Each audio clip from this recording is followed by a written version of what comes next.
Hello, twisted humans. Do you find yourself wanting to know more about the latest murder, conspiracy, cult, or haunting? Then this is the podcast for you. I'm Alecia. And I'm Sierra, and this is Twisted and Uncorked. Well, my sneezes make Kevin's head hurt, so if I had tissue at my nose, you know. Your sneezes make Kevin's head hurt. Yeah, they're really loud, apparently. Anyways, welcome Kevin to makes episode my head 81. Just kidding. No, he makes my head hurt too sometimes. So sorry guys if I sound a little congested. The seasons have changed and it's raining lots here, which is wonderful and like welcome birthday month, but also not so good for the pollens, so bear with me. But we are on a special topic this week, which is super exciting, and it is a Alecia and Sierra pick special topic for the first time. Yeah, speaking of birthday month, we realized how close these special topic episodes are to our birthdays. So it's going to be on the nose. It is. But before we give the people, the twisted humans, a sneak peek, Sierra, do you have a fun fact for me? I do. I forgot to look one up. This one's coming from the top of my head. Oh, so, I like it. It's probably going to be the best one. The fun fact is that, do you know where the term bottom of the barrel came from? Oh, no. I have a feeling I'm not going to like it. You're not. Bottom of the barrel comes from when food and things were made in barrels. Like, all things, not just wines and rums. All foods were like shipped in literal barrels. There was no packaging. There was no plastic wrapping. Cracker Barrel, the place, is about a literal barrel of just crackers. And when you would go to the grocery store, you would just grab some crackers, with a scooper out of the barrel. Okay. And the ones that were at the bottom of the barrel were the shittiest because that's where, like, the mouse droppings were and things. Ugh. The bugs and whatnot would get on your crackers in the bottom of the barrel because, hygiene wasn't really... Food standards were low, Yeah. So, the bottom of the barrel means covered in animal feces and bugs. It's kind of disgusting when you're thinking about food. Ick.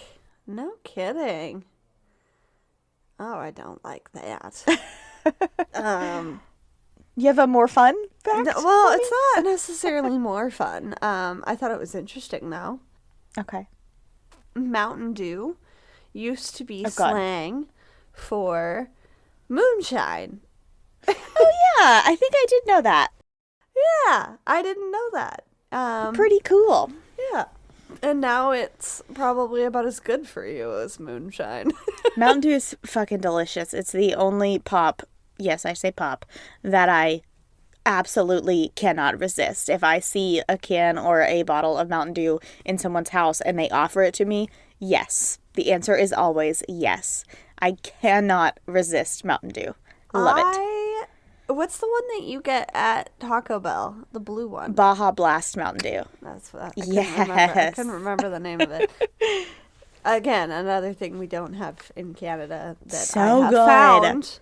I mean, last time I said we didn't have something in Canada, one of our Canadian listeners yelled at me and they're like, "No, we have it here." And I'm like, "Well, not where I am."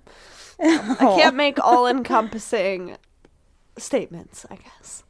No, you can't speak for an entire country. I guess not. But Baja Blast is really good, so yes, we will be hitting Taco Bell in a month when I come to see you. Honestly, the Taco Bells here are don't tell me that it's trash compared to the ones in Tennessee, but I'm getting you in Georgia, so we'll stop somewhere along the way. So we'll get and we're going to tasteful Taco Bell. We're going to Florida, but there's way too much good food in Florida, so we're not eating Taco Bell there. Okay. I'm going to Florida the weekend. Nope. When this comes out, I've already been to Florida. I'm going to Florida in a couple weeks, and I guess for an early birthday. I don't know. Jesse's mom's taking us all to Florida in my new Jeep. Oh my God, we got a Jeep. Anyway. I saw that. That was cute. I didn't know if that was new or since you've been living in Alabama. Yeah, no, we just got it. But anyway, we're going to Florida just for 2 days, one night, and Jesse and I cannot decide where we're going to eat breakfast, lunch, and dinner both days because there's so many good food options there. Oh. Yes. Oh, I miss living there so much. Other than the hurricanes. You ever lived in Florida. Yeah, I guess you've lived like everywhere. But it'll be fun. I really have. Just like stuff your face. Make it worth it. And speaking of stuffing our face, I have already had a glass of this delicious wine this year I picked out. Look it, rocking my Let's Get Sheep Faced ghost wine glass. Because why not? Wine not. Bum, bum. Anyways, what's in your wine glass? Sierra picked a white wine from Portugal.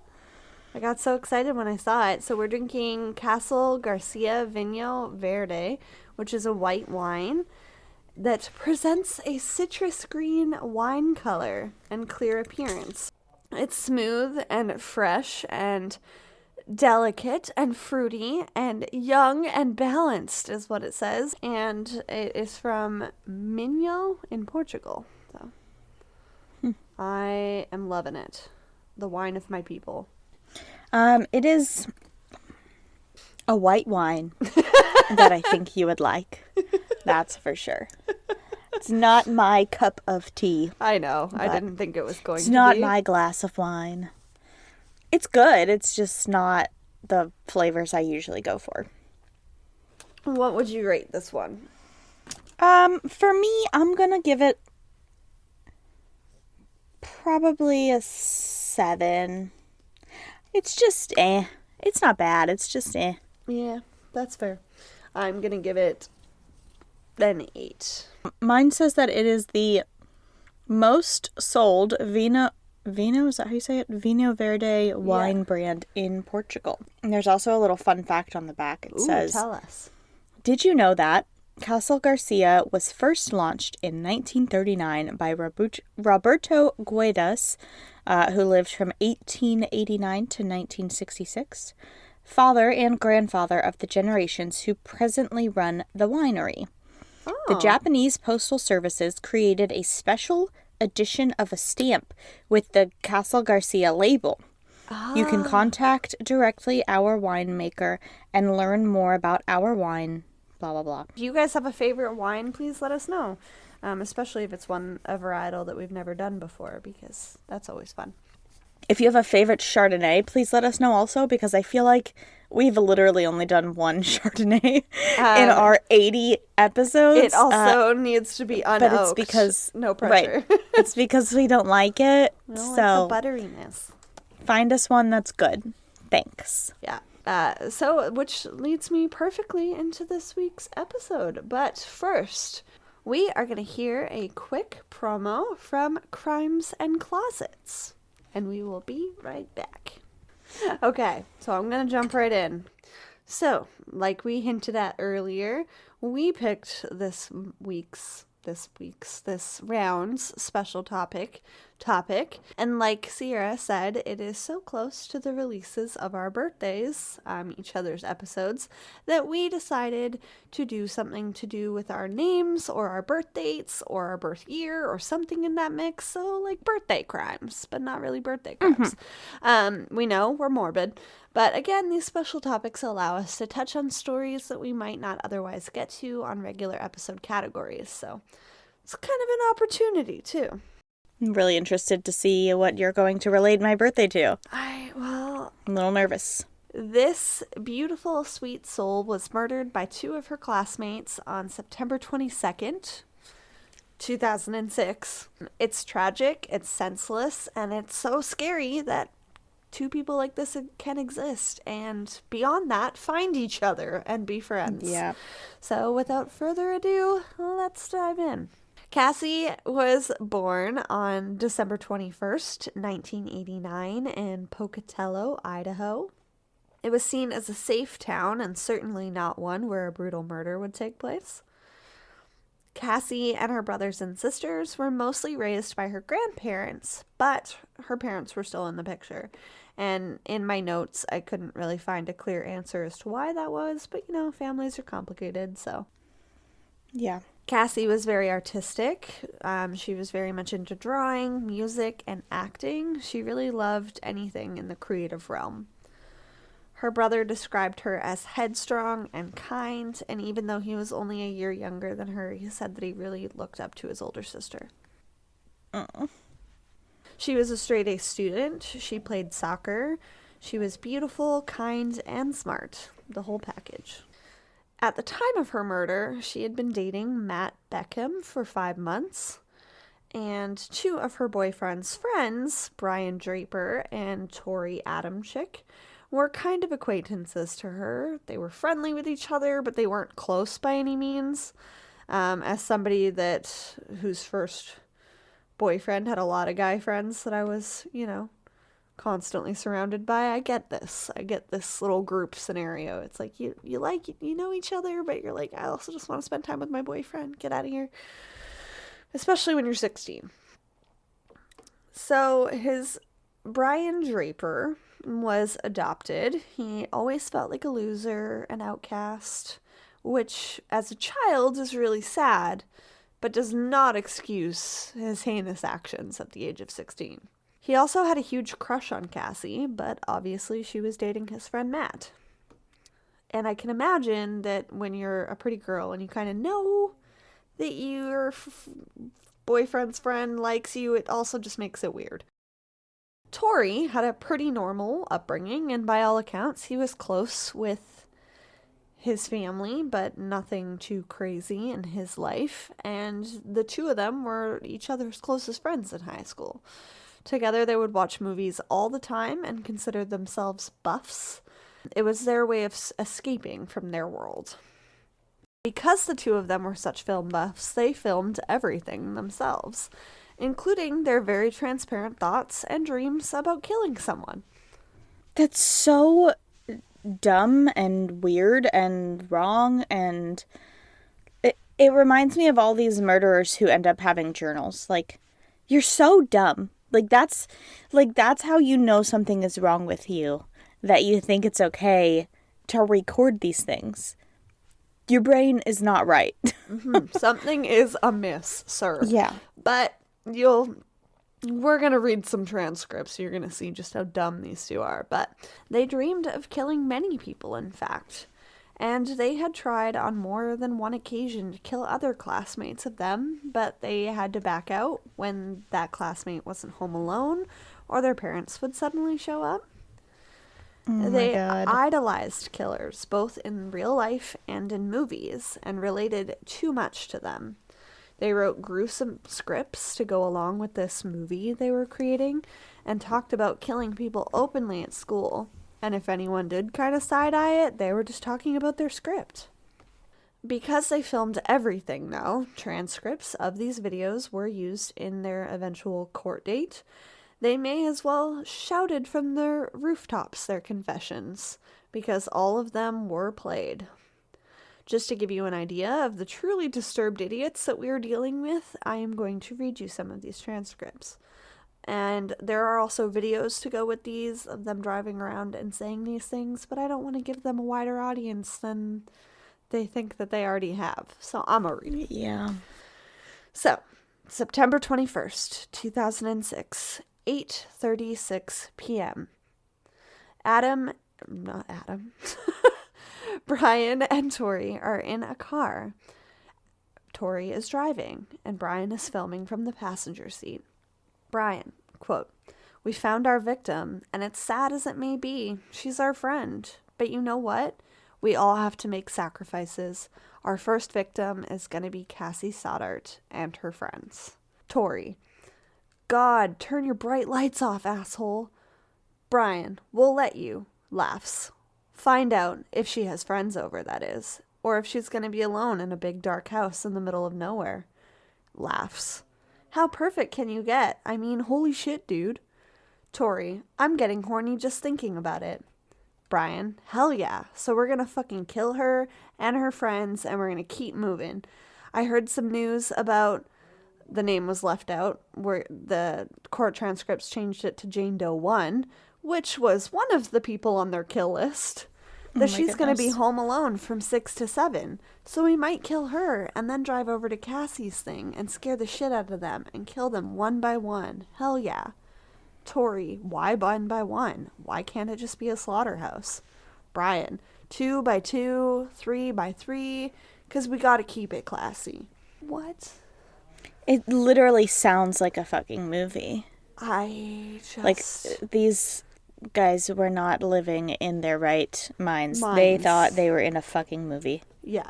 Like, keeping murder classy. Okay. Yeah. Tori, keep it classy. Brian, so yeah, it's gonna be extra fun. Tori, you're evil. Laughs. Brian, yes I am, but so are you, dude. Evil. Evil. Tori, no, evil is an expression of God. That was another test that you failed. Brian, evil is not an expression of God. Tori, yes it is. Brian, that's bullshit and you know it. Tori, evil is the origin is a follower of fucking Satan. Brian, there is no Satan. Tori, is Satan real? Then shut up. Brian, then how are we supposed to express ourselves? Tori, good and bad. Brian, we're bad. Tori, we're bad. Brian, that sounds so shitty. Tori, we're evil. That sounds even shittier. Like, what kind of conversation is this? I just can't. So immature and not there. They're just I'm getting secondhand really embarrassment just reading this. Yes, me too. Like, a little while later. Brian, hey, we're not okay. We're just 6 psychopaths who get the pleasure of killing people. Tori, that sounds good, baby. Brian, we're gonna go down in history. We're gonna be just like Scream, except in real life terms. Tori, that sounds good. Brian, we're gonna be murderers. Let's see. Like Ted Bundy. Like the Hillside Strangler. Okay, first of all, it's Hillside Stranglers. And Ted Bundy is like the most easy name you could have pulled out of your ass. Tori, no. Brian, the Zodiac Killer? Tori, those people are more like amateurs, and compared to what we're gonna be. We're gonna be more of higher sources. Kind of like Brian, Geen? Tori, Geen. Brian laughs. We'll see. They'll say that we're sick and twisted. Tori, oh, you know what Ed Gein's words were? Brian, what? Tori, he saw a girl walking down the street, right? Brian, yeah. Tori, 2 questions came to his head. I could take her out and have a nice time with her, or kill her, skin her alive. Okay, first of all, you're mixing up your Eds, Ed Gein and Ed Kemper. I just can't with these 2. Yeah, these... It just goes to show how truly, like... How old were they? 16. Mm-hmm. Just not there at all. Then it just says that they were laughing, talking about kicking ass, and then Brian ends this particular tape with saying, "Murder is power. Murder is freedom. Goodbye." Mental health was not that great, even only... In 2006. Yeah. Not even 20 years ago. Yeah. So, I mean, I could have played you a video of that conversation, but again, I don't want to give these 2 a voice. They took themselves way too seriously in that realm. So, then there is the video from September 22nd, the day of the murders. It's shot in the hallway at their school at 8:28 a.m.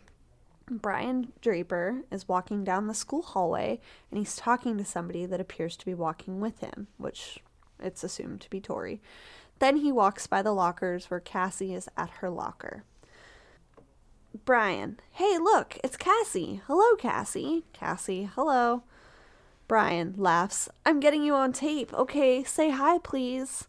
Cassie, she kind of just like waves hi, like kind of annoyed, like, why are you idiots here? I'm not amused by you. Get out of my face. A smart responsible 16-year-olds, and I don't know why my boyfriend hangs out with you idiots. And then it pans to 12:10 p.m. Brian, alright, cool. Tori, looking down and writing in a notebook. They're literally in class while they're filming this. I was planning to kill him. Brian, September 22nd, 2006. We're skipping our 4th hour class. We're writing our plan down right now for tonight. It's going to be so cool. Tori, we? Tori and Brian, writing it down because they're writing a script. We're making our death list right now for when we actually... Tonight. Brian, whispering, she's watching us. Tori, something unintelligible. Brian, she's still watching us. Tori, mumbling, still unintelligible. 'Cause they're in class. Yeah. Brian, loudly, number 2 is what? And then there's a long gap between them while the teacher is staring at them. They're whispering various things back and forth related to this. Tori, writing stuff down again. Then, Brian, yeah, if you're going to be watching this, we're probably deceased. Hopefully this goes smoothly and we can get our first kill done and then keep going. Tori, for you future serial killers watching this tape. Then they both laugh. Tori, I don't even know what to say. Because, yes, future serial killers are going to use this as notes. Mm-hmm. Goodness gracious. Tori, hopefully you don't have, 8 or 9 failures like we have. Brian, yeah, we've probably tried maybe 10 times, but they've never been home alone, so... Tori, or when we have, their parents show up. Brian, as long as you're patient, and we're patient, we're going to get paid off because our victim's going to be home alone. So we got her. Our plan all worked out now. I'm sorry. I'm sorry, Cassie's family, but she had to be the one. We have to stick to the plan, and she's perfect, so she's going to die. And then he laughs. Can you imagine being Cassie's family watching this afterwards? You didn't have to do anything. Oh, goodness gracious. I'm Children. mad. Children. I'm mad. Later on in the evening, September 22nd. Brian, we're here in his car. The time is 9:50, September 22nd, 2006. Unfortunately, we have the grueling task of killing 2 of our friends. And they're right in that house down the street. Tori, we just talked to them. We were there for an hour. We checked the whole house. There's lots of doors. There's lots of places to hide. I unlocked the back door. It's all unlocked. Now we just have to wait. And, yep, we're really nervous right now. But just so you know, we're ready. And I'm like, who are you talking to? Is this for your movie that you're filming? Mm-hmm. It is, because in their mind, their life is a movie. I just cannot. Tori, we're listening to the greatest rock band ever. Brian, we've been waiting for this for so long. Tori, Pink Floyd, before we commit the ultimate crime of murder. Brian, we've waited for this for so long. Tori, a long time. Stay tuned. By all accounts, September 22nd was just a regular day. Sierra was 13, doing life somewhere, and Cassie was seen on camera at about 8:28 a.m. pulling books from her backpack and putting them into her locker. This is depicted on Brian and Tori's tapes that I just read from. On this particular day, it was a Friday, and after school, Cassie would be going to her aunt and uncle's house, Allison and Frank Contreras, to dog sit for them while they were away. After school, at 8:45 p.m., Cassie's mom, Anne, picked her up along with her boyfriend, Matt, and dropped them off at her aunt and uncle's house at around 5:30 p.m. The plan was that they were going to watch movies there since Cassie needed to watch the house and take care of the dog. She was so wonderful and respectful and responsible that she even asked her aunt and uncle if it was okay for her boyfriend to come over and watch movies with her. Cassie's mom checked in with her daughter at about 9:30 p.m., and her and Matt were still in the middle of a movie, just as she had told her. And so her mom said that she would call her again in the morning. Mom doing the mom check thing, but Cassie was a responsible 16-year-old, and this was a safe neighborhood at her family's house, so all things considered, it was all good. But it wasn't all good. Brian and Tori had watched a little bit of the movie with Cassie and Matt. It was Kill Bill 2. And then he had invited them, and I get it, you know, you want your buddies and your girlfriend to get along. But Cassie kind of seemed annoyed, one, because she didn't ask if she could have anyone else over, and two, she's like, I want to spend time with my boyfriend. Get out of here, you idiots. But they left shortly after Cassie's mom's check-in, wishing the lovebirds well, you know, being teenage boys. In that realm, they were being teenage boys. Within 30 minutes of her mom checking in, and not long after the two teens had left, the power in the house went out. Cassie was obviously frightened and asked Matt to spend the night with her, and as much as he wanted to, his parents wanted him to come home, and they picked him up from the house at around 11:15 p.m. And this is where it gets the name of the Scream murder, because this is all straight out of a horror movie, and my heart just breaks when I picture how scared Cassie must have felt. Matt felt really bad for leaving, but what can you do when you're 16 and you don't make the rules? He was worried about Cassie being there alone. He tried calling her at around 12:30 a.m., but she didn't answer, and he thought that she must have fallen asleep okay, so he did the same himself.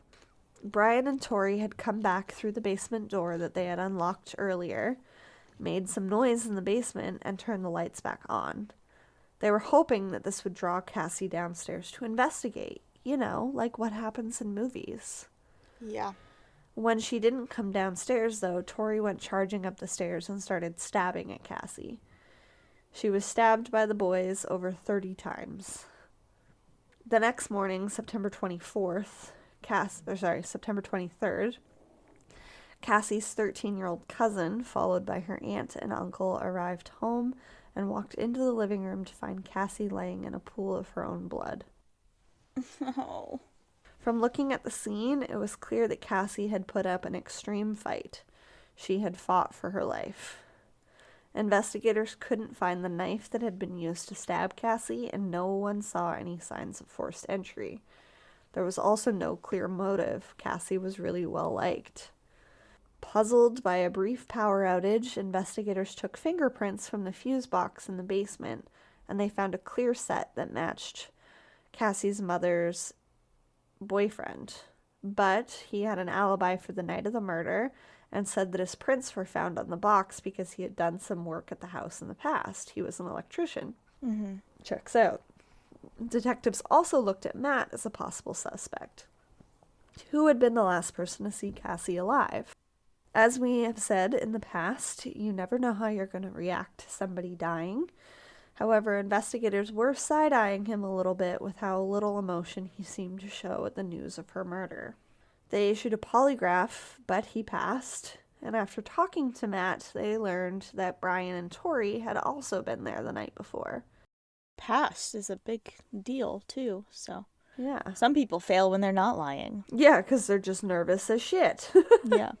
So, this is the last little transcript I'm going to read from. And this was right after they left Cassie's aunt and uncle's house. Brian: holy shit, we just killed Cassie. We just left her house. This is not a fucking joke. Tori: I'm shaking. Brian: I stabbed her in the throat, and I saw her lifeless body. It just disappeared. Dude, I just killed Cassie. Tori: oh my god. Brian: oh fuck. This doesn't even feel real. I mean, it went by so fast. Tori: shut the fuck up. We've got to get our act straight. Brian: it's okay. Okay.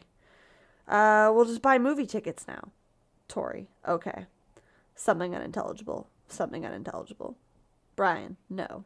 Tori: okay, bye. No words. Like I said, Brian and Tori had left right around the time that Cassie's mom had checked in with her. The two showed up at 8:20, watched a little bit of Kill Bill Volume 2 before leaving. They told detectives that they had left just before the movie ended because they wanted to go and see a movie instead. But, weird, neither of them were able to say what the movie was about that they went to go see. An employee at the movie theater that also went to the same high school said with certainty that neither of them had been at the theater that night. Detectives knew that they were lying, they just had to figure out why. When confronted with the lie, Brian admitted that they hadn't been at the movies and that they had just said that was where they were because they were really breaking into cars and didn't want to get into trouble. Investigators set up a polygraph test for him to take, but before the test could begin, Brian got extremely emotional and said that he needed to talk to the detectives. As his parents sat in the room with him, Brian recounted how he and Tori had gone back to the home that night, turned the power off to try and scare Cassie. They were wearing masks to disguise their identity, kind of like Scream or Ghostface. But he claimed that he was surprised when Tori started stabbing at her for real. This wasn't supposed to happen, he said through tears. It was just supposed to be a big joke. Which, no, I just read you 3 of their fucking dumbass videos. Yeah. Nice try. You stabbed her also. No, don't Yeah, it's like an online journal. It's not... Oh, my God. Yeah. It's not a joke. It's not a... No. No. And, you can't sit there and say that you didn't know it was supposed to happen either when you admitted leaving her house that you had taken part in it. Brian eventually led detectives to an area near Black Rock Canyon where the 2 teens had buried the evidence, and it was then that the investigators discovered that the murder had been much more sinister than he had even hinted at. The 2 teens had dropped by the home that night not to watch a film with their friends, but to get a feel for the home's layout and unlock the basement door so that they'd be able to secretly... Yeah. Fucking idiots. Investigators believed that they would have killed Matt as well, but he got picked up by his parents, leaving Cassie as their sole victim. Wearing masks, gloves, and carrying 2 hunting knives that an older friend had purchased from a pawn shop for them, the pair viciously stabbed their terrified friend to death, after sneaking into the house and cutting off the power once again after Matt left. All part of their theatrics. Cassie's autopsy would confirm 29 stab wounds, 30 of which were 7 of which were fatal. It could not be determined which stab actually killed her. But with this treasure trove of evidence buried along the canyon, authorities had all of the evidence that they needed to convict the 2 teens of first-degree murder. Their number 1 tool in convicting them? All of the video footage that they had taken. Yeah. Both were sentenced in 2007 to life without parole, and they were charged as adults even though they were only 17 at the time. They are currently being housed at a maximum security prison. Following the murder... I'm actually surprised they're still alive. Right? Somebody didn't kill them in prison? Yeah. For trying to make some fucking movie. Just awful. Not only is it awful, an awful thing to do, to kill somebody, an awful thing to plan, and all of this is awful. But it's also super fucking lame to base it off of a movie you've already seen. Yeah. Serial killers want movies made about them. They don't recreate other people's movies. Yeah, right? If you're going to talk about dumb little children being super cool and teaching the next generation of serial killers. A fake movie. Yeah. Following the murder, Cassie's aunt said that she lost her job and fell into a deep depression. Cassie's cousin, who had found her, attempted suicide after seeing her body in the home. She added that the home was once their dream house, but ultimately it turned into a nightmare.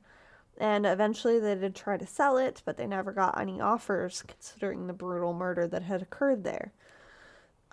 Many horror movie fans and sick and twisted individuals did show up and pretend that they wanted to buy the house, but it was just so that they could get a sneak peek inside, furthering the family's pain.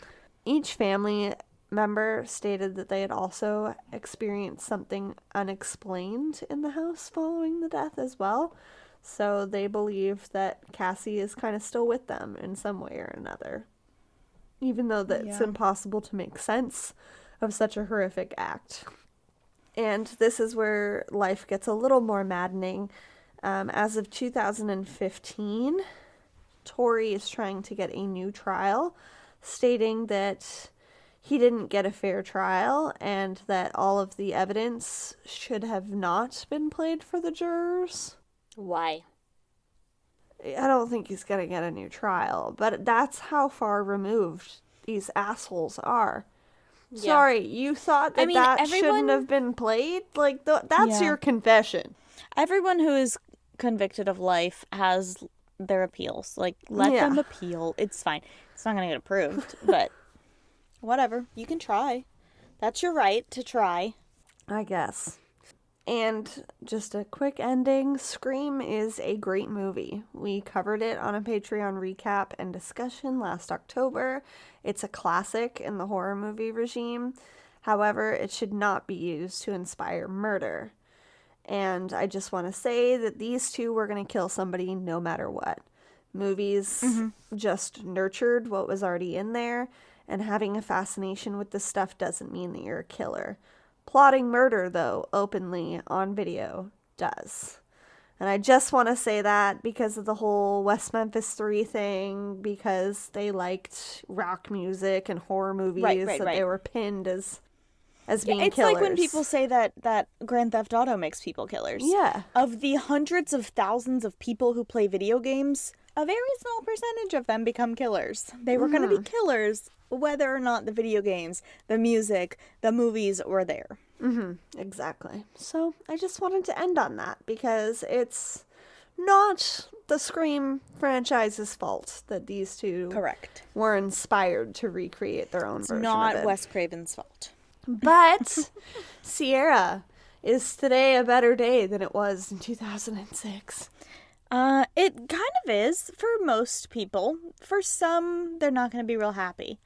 It is September 20th, 2 days before my birthday. And on this day, way back in 1519, Portuguese navigator Ferdinand Magellan set off on the first ever successful circumnavigation of the globe, proving all the flat earthers wrong. What? This trip around the world took almost 3 full years. They returned on September 6th, 1522. What? And it costed Magellan his life. He died on April 27th, 1521, and his crew returned the ship back home without him. But, I mean, it's an extremely huge accomplishment. They went from one spot, they went right, and they kept going and going until they came back from the left. Like, they made a circle.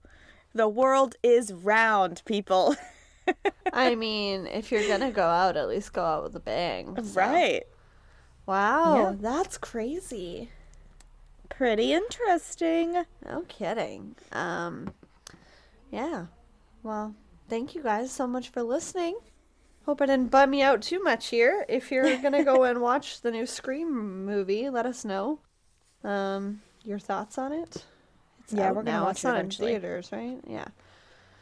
It's on Paramount Plus. Ooh, yeah. So if you're watching it, tag us, Twisted and Uncorked. Let us know you're watching it, or any of your other horror movies that you like watching, and Halloween, spooky fall goodness. We want to know what you guys are up to. And we love you lots. We'll see you next week for Sierra's special topic. And in the meantime, keep it twisted. Thank you for listening to Twisted and Uncorked podcast. Remember to leave a 5-star rating and review wherever you are listening now. It really is the best way to spread the word. You can also check out all of our sources and materials, as well as photos for the episode, on our website at twistedanduncorked.com. And you can follow us on social media at Twisted and Uncorked or Twisted_pod on Twitter. Thank you so much for all of your love and support, and we will see you next Tuesday for a brand new episode. Cheers!